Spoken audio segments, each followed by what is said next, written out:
be a visual. Okay, Major and Dhruv Katoch, I want to bring in your perspective as well, sir. What do you think will be the tone and tenor of the Prime Minister's address to the nation tonight?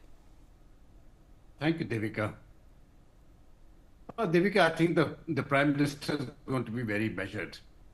He's going to make it very clear that his objectives have been met. He had very specifically said that he's going to target the terrorists, and the terrorists were taken out. After that, the second objective was that if any attack comes on us, that will be repulsed. There was never any aim to extend the conflict on India's military's part. That was made very clear from day one as soon as we had achieved the initial targets.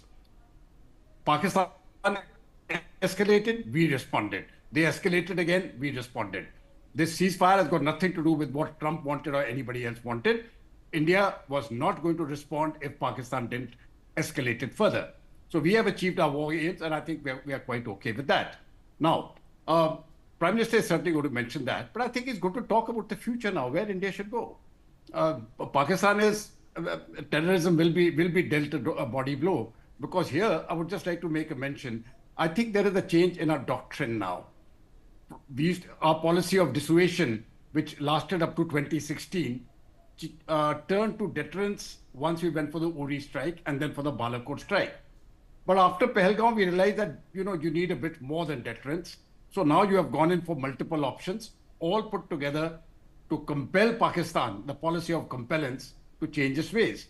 And now here we've got a system of both kinetic and non-kinetic measures, which are in place now, and which are going to impact Pakistan basically on the visas, on the issue of the Indus water, and military responses.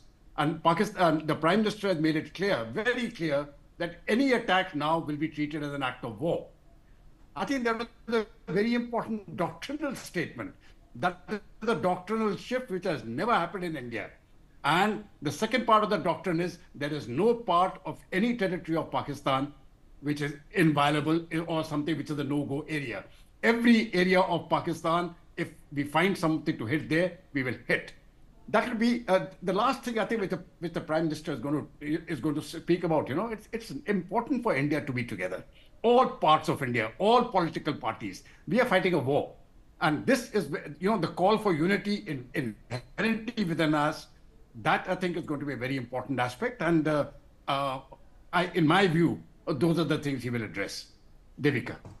All right, Captain Alok Bansal also with us on the broadcast. Captain Alok Bansal, same question to you, sir. I want to understand from you, what do you think will be the tone and tenor of the Prime Minister's address tonight?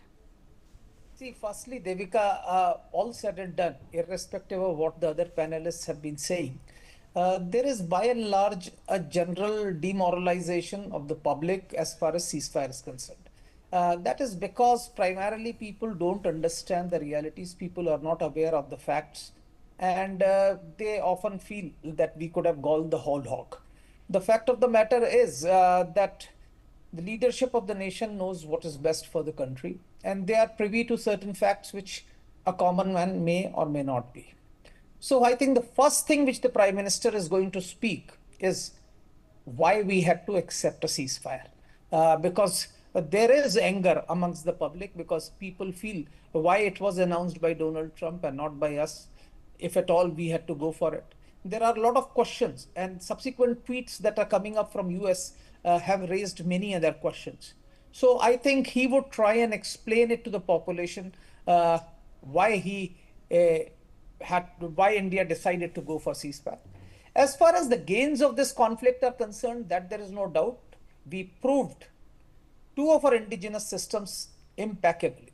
One is, of course, BrahMos, which proved its mettle, targeting various air bases across Pakistan, right into the depth up to Jacobabad, which is virtually in the center of Pakistan if you actually look at it.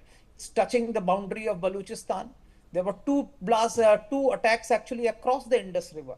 So they were fairly deep, and BrahMos was fired with pinpoint accuracy. There were pictures which were shown yesterday by Director General of Air Operations where he showed very clearly there were attacks right in the middle of the runway. There were attacks into the hangar, right onto the radar post, right into the towers. So from hundreds of kilometers distance, you could fire them with pinpoint accuracy. That proves the strength of this particular missile system, which is already making waves across the globe. Already countries are queuing up to import it from India. We've already sent it to Philippines. We will see it more and more countries coming and asking for it.